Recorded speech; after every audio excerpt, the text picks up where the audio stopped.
आप लोग को आज मैं एड्रेस कर रही हूँ काफ़ी दिनों के बाद, अच्छा लग रहा है।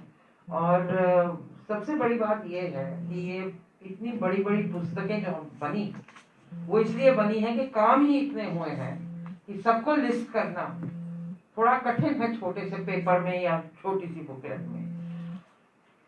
आज भी अगर आप देखें तो नरेंद्र मोदी जी को जो ग्लोबल रेटिंग है लीडर्स की, he is rated number 1 with 72%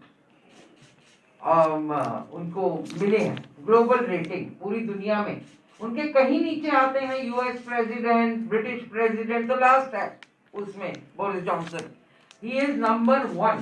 अब वो नंबर 1 इसलिए हैं क्योंकि वो देश को, अपने देश को इतनी पूरी तरह से समर्पित हैं कि वो जब हमारी इंटरनेशनल बॉडीज के साथ मीटिंग होती है या दूसरे लीडर्स के साथ वर्ल्ड में, तो ही इज लीड्स, उधर भी वो लीड करते हैं लोगों को। और अपने देश की जो, हमारे देश की जो नेशनल सिक्योरिटी है या हमारे देश की जो चीजें हैं जो हमारे को उपलब्ध होनी चाहिए, उसके साथ कॉम्प्रोमाइज कभी नहीं करते, कभी नहीं करते। भले वो यूक्रेन और रशिया की लड़ाई हो, भले वो दुनिया में अफगानिस्तान का मसला हो या कोई भी मसले हो, मोदी जी अपने देश के हित में ही निर्णय लेते हैं।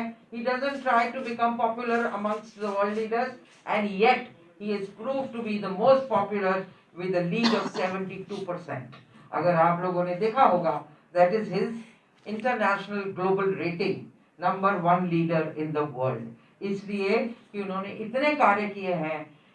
एक ऐसा प्रधानमंत्री जो कि सुबह से उठ के ये चिंता करता है कि मैं इस देश में जो शोषित, पीड़ित, वंचित लोग हैं उनको किस तरह से उठाऊं, किस तरह से ये मैं उनको चीजें दूं कि they should not just get use to कि भाई चलो ये फ्री में दे दिया, वो फ्री में दे दिया, वो किसी सरकार के लिए करना आसान है। लेकिन मैं ऐसी स्कीम्स लगाऊं जिससे वो आत्मनिर्भर हों। जब वो आत्मनिर्भर होंगे तभी वो उठ पाएंगे पूरी सोसाइटी में। ये उनकी सारी स्कीम्स अगर आप देखेंगे, ये लोगों को आत्मनिर्भर करने वाली स्कीम्स हैं।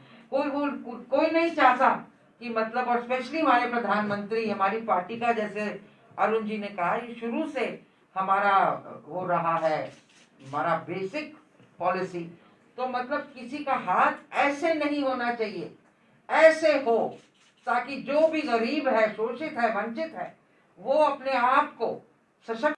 मैं विक्की मिंटू खेड़ा वो लास्ट ईयर, हाँ करेक्ट, लास्ट ईयर अभी तो निकला बेटा। हाँ जी तो मतलब इट इज वेरी सैड। इसके बारे में और क्या कहें हम। इतना दुख हो रहा है कि पंजाब में ये सब हो रहा है, क्योंकि पंजाब शांति की तरफ, उन्नति की तरफ चलना चाहिए, ये पीछे को जा रहा है। तो जो लोग वहाँ रहते हैं उनके लिए भी बुरा लगता है। वो तो निकल नहीं सकते वहीं पे, उनके सबके व्यवसाय हैं, सबके काम हैं, नौकरियां हैं। तो बहुत दुख वाली बात है ये। इसके बारे में और कुछ कहा ही नहीं जा सकता सिवाय कि बहुत दुख वाली बात। ठीक है।